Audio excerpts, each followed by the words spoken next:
Halo semuanya, izinkan saya untuk memperkenalkan diri. Nama saya Bridget Kuhanta. Saya dari kelas 12 Sekolah Indonesia Davao.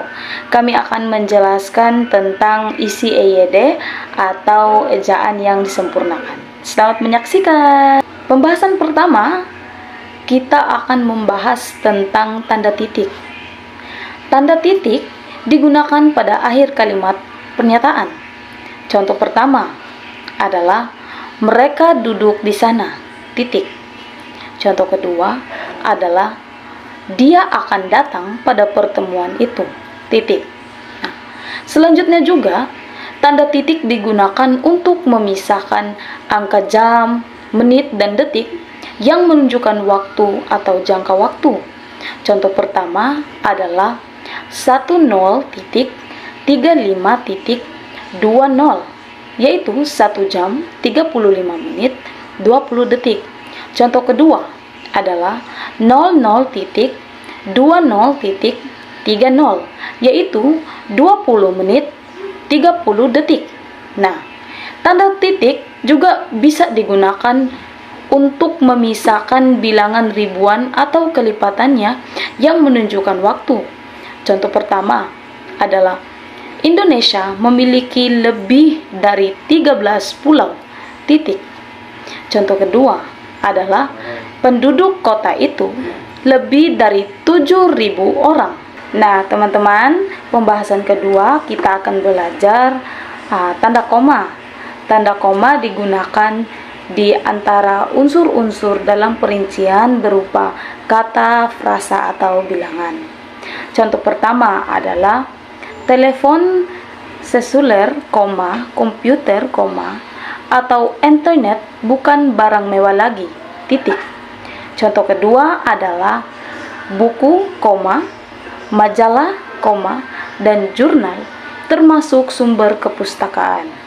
Nah, di situ kita bisa belajar bagaimana kita bisa menggunakan tanda koma, teman-teman.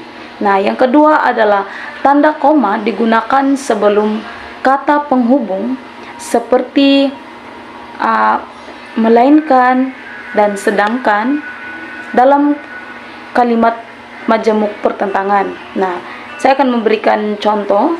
Contoh pertama adalah saya ingin membeli kamera, tetapi uang saya belum cukup, titik. Nah, contoh kedua adalah ini bukan milik saya, melainkan milik ayah saya, titik. Nah, teman-teman, selanjutnya adalah tanda koma juga digunakan untuk memisahkan anak kalimat yang mendahului induk kalimat. Contoh pertama adalah kalau diundang, saya akan datang, titik. Contoh kedua adalah karena baik hati, dia mempunyai banyak teman, titik. Nah, kita bisa belajar bagaimana menggunakan koma itu. Dan selanjutnya, tanda koma tidak digunakan jika induk kalimat mendahului anak kalimat. Contoh, saya akan datang kalau diundang, titik. Contoh kedua, dia mempunyai banyak teman karena baik hati, titik. Nah, selanjutnya tanda koma juga bisa digunakan di belakang kata atau ungkapan penghubung antar kalimat seperti oleh karena itu, jadi, dengan demikian, sehubungan dengan itu, dan meskipun demikian. Nah, saya akan memberikan beberapa contoh. Nah, contoh pertama adalah mahasiswa itu rajin dan pandai, titik. Oleh karena itu, dia memperoleh beasiswa belajar di luar negeri, titik. Contoh kedua adalah anak itu memang rajin membaca sejak kecil, titik. Jadi, dia berhasil menjadi penulis terkenal, titik. Contoh ketiga adalah orang tuanya kurang mampu, titik. Meskipun demikian, anak-anaknya berhasil menjadi sarjana. Nah, selanjutnya kita akan membahas tentang huruf abjad. Jumlah huruf abjad dalam dalam bahasa Indonesia adalah ada 26. Nah, berikut ini huruf abjad kapital dan non-kapital dari A sampai Z, dan di antara huruf abjad terdapat dua jenis yang disebut huruf vokal dan huruf konsonan. Nah, teman-teman, kita bisa melihat perbedaan huruf vokal dan huruf konsonan. Huruf vokal ini ada 5 huruf vokal dan juga huruf konsonan ada 21. Nah, kita bisa melihat perbedaannya, yaitu huruf vokal ada A, I, E, O, U. Terus kemudian huruf konsonan kita juga bisa melihat dari gambar ini ada B, C, D, F, G, H, J, K, L, M, N, P, Q, R, S, T, V, W, X, Y, Z. Nah, teman-teman, kita bisa membedakan mana yang huruf vokal dan huruf konsonan. Selanjutnya adalah tanda titik koma. Tanda titik koma dapat digunakan sebagai pengganti kata penghubung untuk memisahkan kalimat setara di dalam kalimat majemuk. Contohnya, hari sudah malam, titik koma, anak-anak masih membaca buku. Yang kedua, tanda titik koma digunakan pada bagian perincian yang berupa frasa verbal. Misalnya, syarat mengikuti ujian penerimaan pegawai di lembaga ini. Yang pertama, berkewarganegaraan Indonesia, titik koma. Yang kedua, berijazah S1, titik koma. Yang ketiga, berbadan sehat dan koma. Yang keempat, siap ditempatkan di seluruh wilayah negara kesatuan Republik Indonesia. Selanjutnya adalah tanda titik dua. Tanda titik dua digunakan pada akhir suatu pernyataan lengkap yang langsung diikuti perincian atau penjelasan.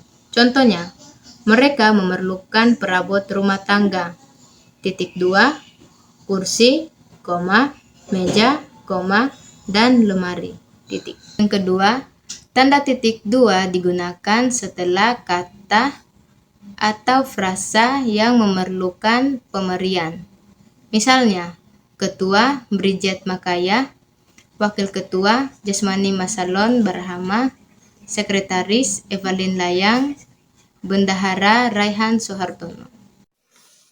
Selanjutnya, tanda tanya dan tanda seru. Tanda tanya dipakai di setiap akhir kalimat tanya.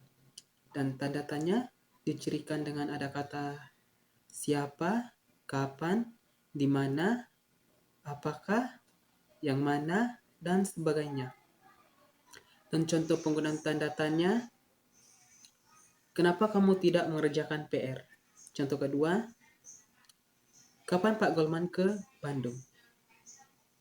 Dan tanda seru biasanya ditemukan di akhir ungkapan atau pernyataan. Contoh tanda seru, awas jatuh. Dan contoh kedua, jangan lupa pakai masker dan cuci tangan ya.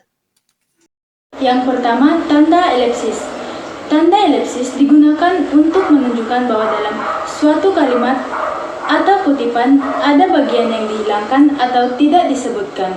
Contohnya, dalam Undang-Undang Dasar Negara Republik Indonesia tahun 1945 disebutkan bahwa bahasa negara ialah.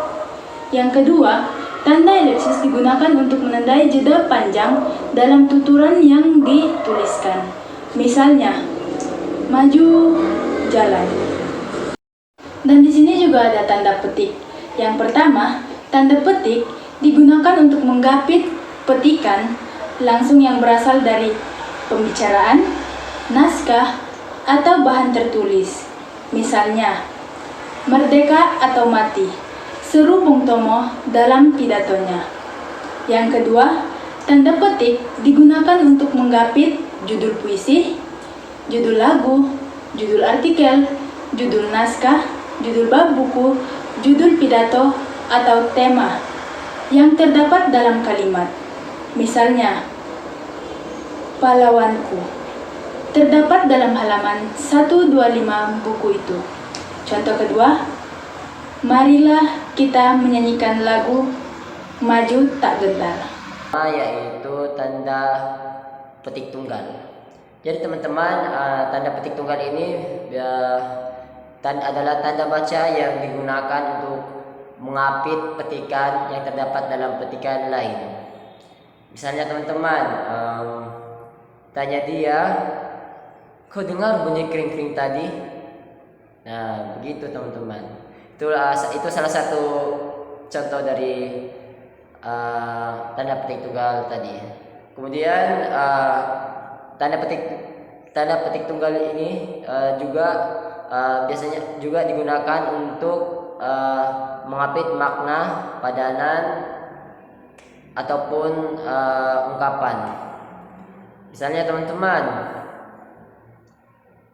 tergugat, yang digugat, retina, dinding mata sebelah kanan, noken, tas khas Papua, tadulako, panglima, lockdown, karantina wilayah. Jadi itulah contoh-contoh dari tanda petik tunggal teman-teman. Berikut teman-teman untuk tanda baca yang kedua, yaitu tanda baca tanda kurung. Jadi teman-teman, tanda kurung ini adalah tanda baca yang digunakan untuk mengapit keterangan tambahan seperti singkatan atau padanan kata asing. Misalnya teman-teman, bahasa Indonesia mempunyai tes standar yang disebut uji kemahiran berbahasa Indonesia. Jadi kata uji kemahiran berbahasa Indonesia ini teman-teman itu disingkat menjadi UKBI, terus kemudian tanda kurung. Ya seperti itu teman-teman. Selain itu tanda kurung ini juga digunakan untuk mengapit kata yang keberadaannya di dalam teks yang dapat dimunculkan ataupun dihilangkan. Misalnya dia berangkat ke kantor dengan bus Transjakarta. Jadi kata bus tanda kurung. Terus kemudian contoh lagi, penamaan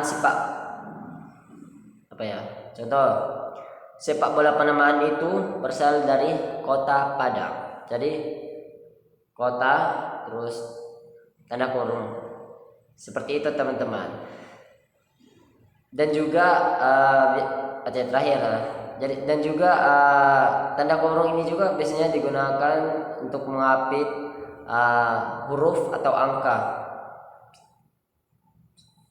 angka sebagai penanda perincian yang ditulis, gitu teman-teman. Contohnya faktor produksi mangkut: A, tanda kurung bahan baku, B, tanda kurung biaya produksi, dan C, tenaga kerja. Jadi itu teman-teman. Oke teman-teman, itu sudah saya sampaikan tanda baca keduanya tadi. Yang pertama tadi itu tanda baca petik tunggal, dan yang terakhir yaitu tanda kurung. Oke teman-teman, semoga bermanfaat, semoga dapat diterima dengan baik apa yang sudah saya sampaikan. Sekian dari saya teman-teman. Mohon maaf apabila ada salah kata yang kurang dapat dimengerti oleh teman-teman, nanti bisa disampaikan. Sekian dari saya teman-teman. Terima kasih banyak. Sampai jumpa. Halo semuanya, saya ada di sini untuk menjelaskan bagaimana penggunaan tanda garis miring dan tanda kurung siku. Nah, pertama saya menjelaskan tanda garis miring. Tanda garis miring ini biasa digunakan dalam membuat nomor surat, surat pada alamat, dan penandaan masa 1 tahun yang terbagi dalam 2 tahun takvim. Misalnya, jika kita membuat surat harus perlu ada tanggalnya. Misalnya kita ingin tanggalnya itu ditulis secara cepat. Nah, gunakanlah tanda garis miring. Contoh,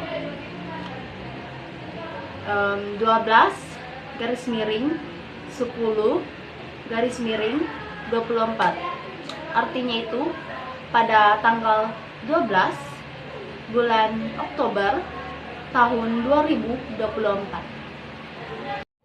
Nah, cara kedua, tanda garis miring biasa digunakan sebagai pengganti kata. Dan pengganti kata ini biasanya ada dan or atau. Contoh, yang harus mengambil rapor adalah orang tua garis miring wali peserta didik masing-masing.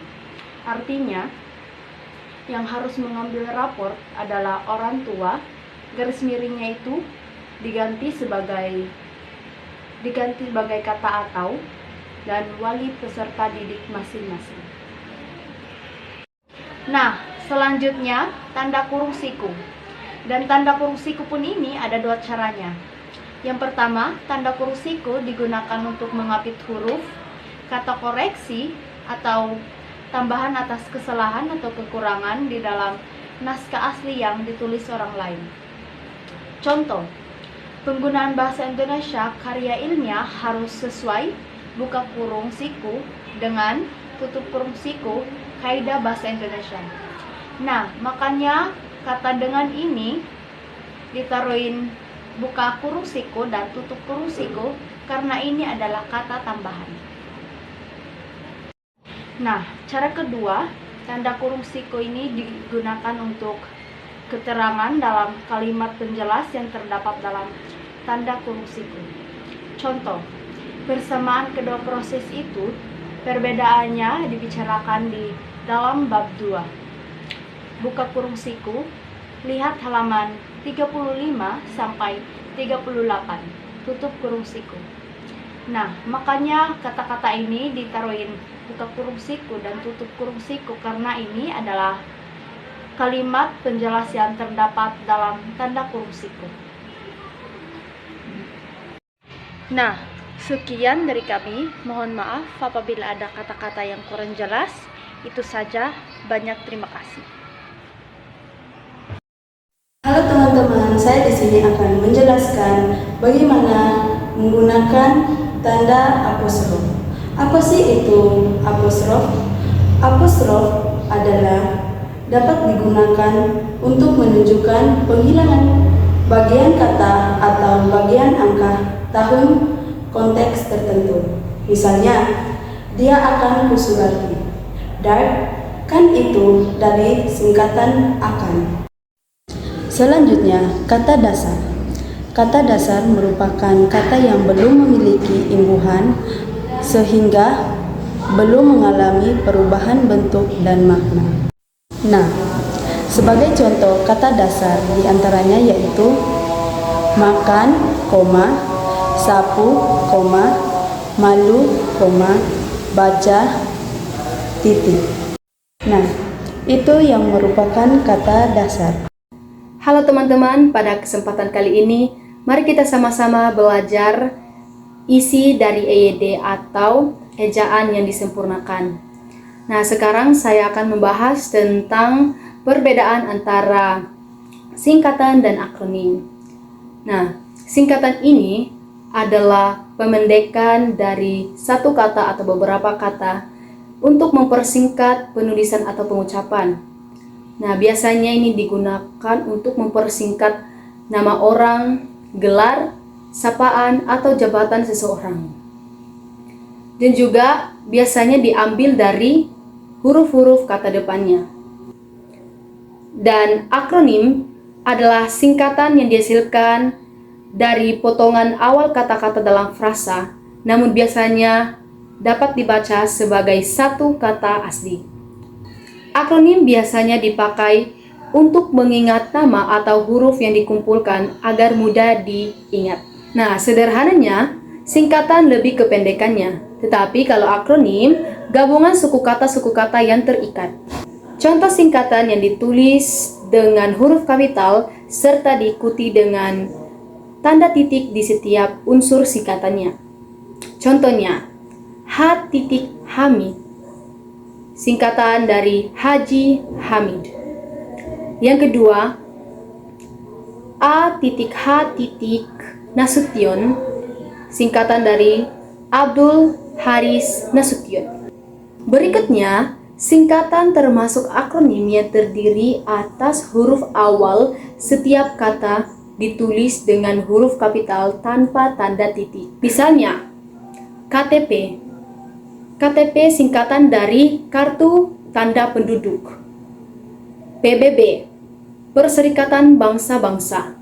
Dan contoh terakhir, NKRI, singkatan dari Negara Kesatuan Republik Indonesia. Selanjutnya, contoh-contoh dari akronim. Nah, kita sudah bahas tadi bahwa akronim ini adalah gabungan suku kata yang terikat. Contoh singkatan akronim yang setiap huruf awalnya menggunakan huruf kapital.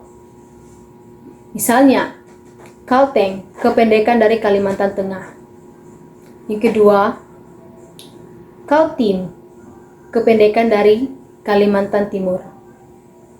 Dan contoh lainnya adalah Surah Madu, kependekan dari Surabaya, Madura.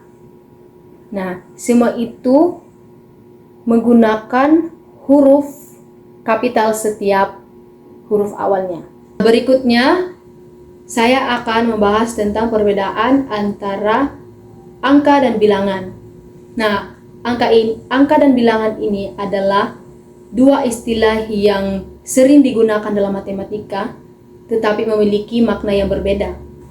Bilangan sering gambarkan menggunakan angka 1, 2, 3, 4, 5, dan seterusnya. Dan banyak yang mengira bahwa bilangan dan angka ini adalah sama. Sederhananya, bilangan adalah jumlah suatu objek yang dilambangkan menggunakan angka. Misalnya, di Sekolah Indonesia Davao terdapat 234 siswa-siswi yang menggunakan seragam. Nah, 234 ini adalah bilangan yang menunjukkan jumlah siswa-siswi yang ada di Sekolah Indonesia Davao dan dilambangkan dengan angka 2, 3, dan 4. Contoh berikutnya, panitia mengundang 2.500 orang peserta. Nah, 2.500 ini adalah bilangan yang menunjukkan jumlah orang peserta yang diundang oleh para panitia dan disimbolkan dengan angka 2500. Yang ketiga, saya akan menjelaskan perbedaan antara huruf vokal dan huruf konsonan. Sekarang saya akan menjelaskan huruf vokal terlebih dahulu. Apa sih itu huruf vokal? Huruf vokal adalah huruf-huruf dalam alfabet yang mewakili suara vokal, yaitu suara yang dihasilkan tanpa hambatan di saluran vokal saat berbicara. Dalam bahasa Indonesia, huruf vokal terdiri dari 5 huruf, yaitu A, E, I, O, U. Contoh penggunaannya. Dalam kata buku, di mana huruf U merupakan vokal. Contoh lainnya, apel, di mana huruf AE merupakan vokal. Dan yang terakhir, ubi, di mana huruf UI merupakan vokal. Selanjutnya, saya akan menjelaskan tentang huruf konsonan. Apa sih itu huruf konsonan? Huruf konsonan adalah huruf-huruf dalam alfabet mewakili suara yang dihasilkan dengan hambatan atau penyumbatan di saluran suara, seperti dengan menggunakan lidah, gigi, atau bibir. Dalam bahasa Indonesia, huruf konsonan terdiri dari 21 huruf, yaitu B, C, D, F, G, H, J, K, L, M, N, P, Q, R, S, T, V, W, X, Y, Z. Contohnya, dalam kata rumah, di mana huruf R, M, H merupakan konsonan. Contoh kedua, dalam kata kucing, di mana huruf K, C, N, G merupakan konsonan. Sederhananya, huruf vokal adalah inti dari suku kata, sedangkan huruf konsonan biasanya mengapit atau mendukung vokal dalam pembentukan kata. Selanjutnya yaitu partikel. Partikel atau kata tugas adalah suatu kelas kata yang hanya mempunyai arti gramatikal dan tidak mempunyai arti leksikal. Arti suatu kata tugas ditentukan oleh kaitannya dengan kata lain dalam suatu frasa atau suatu kalimat dan tidak bisa digunakan secara lepas atau sendiri. Dan ada beberapa contoh partikel. Yang pertama yaitu ada kata la, ada ka, dan ada ta. Dan semua kata ini ditulis serangkai dengan yang mendahuluinya. Contoh, bacalah buku itu dengan baik. Apakah yang tersirat dalam buku itu? Apatah gunanya bersedih hati? Nah, contoh pertama yaitu bacalah buku itu dengan baik. Nah, dalam contoh itu terdapat partikel yaitu la dengan kata bacalah dan digabungkan dengan kata la. Itulah contoh partikel yang menggunakan kata la. Dan selanjutnya yaitu partikel pun. Nah, partikel pun ini ditulis terpisah dari kata yang mendahuluinya. Contoh yaitu apapun permasalahannya, dia dapat mengatasinya dengan bijaksana. Nah, dalam contoh ini terdapat partikel yaitu pun. Dan pun ini ditulis terpisah dari kata yang mendahuluinya. Itulah partikel pun. Dan partikel pun ini digunakan sebagai kata penghubung. Contoh yaitu biarpun, walaupun, maupun, bagaimanapun, jikapun, dan andaipun. Selanjutnya yaitu kata depan. Nah, kata depan ini adalah salah satu kata yang digunakan pada bagian depan dari sebuah kata. Contoh dari kata depan itu seperti di, ke, dan dari. Contohnya yaitu di mana dia sekarang, cincin itu terbuat dari emas, dan saya pergi ke luar kota. Dan kata-kata ini ditulis terpisah dari kata yang mengikutinya.